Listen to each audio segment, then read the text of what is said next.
Hello, today we're going to be looking at the library's most used and a very important database, EBSCO Discovery Service, or EDS for short. EDS searches multiple NCC library databases as well as our library catalog. It allows you to quickly discover the best articles and books for your research topic. EDS is located on the library homepage. We will start by scrolling down to locate EDS. This database is also available under our Research tab further down on the page. Let's start by entering our search term keywords. I will do a search for endometriosis and fertility.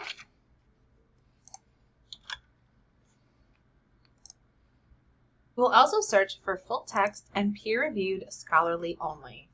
This will ensure that our results will contain high-quality academic sources that are fully available through our database subscriptions. If you are working off campus, you'll be prompted for your username and password. This will be the same combo you use to log into your Student Workday account, Blackboard, and student email.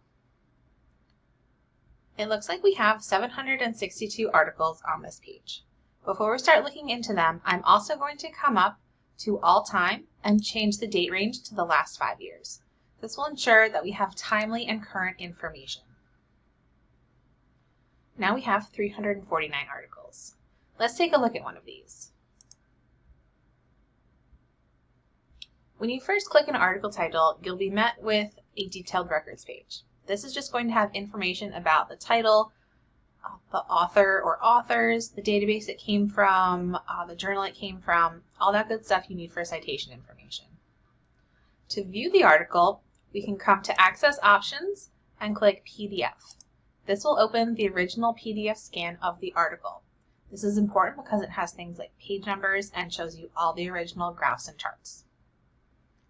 Back on the Detailed Records page, we can continue to look at additional information, including subject terms, which can be helpful for finding additional articles similar to the one you're looking at. There's also a description or an abstract here near the bottom. This is a summary of the article and will help you determine whether or not you want to read the full article and pursue it for your research. At the top of our records page, we have some options. First, we have the citing button. This brings up this box.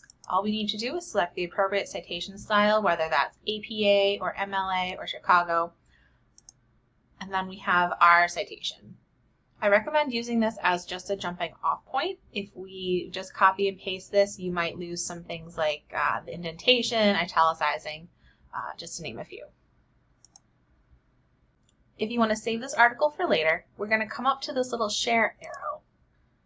This allows you to email the article directly to yourself, or if you prefer to keep a list of links of your articles, we can click Create Link and have that to come back to later. Your NCC librarians are here to help you. You can connect with us in a variety of ways. You can stop by the Research Help Desk at the Bethlehem or Pocono campus libraries. You could schedule a Book a Librarian research consultation for either in-person or online. You can log into our Ask the Librarian chat through the library homepage, or you can email us at askthelibrarian@northampton.edu. I hope you found this tutorial helpful, and if you have any questions, please don't hesitate to contact your librarian.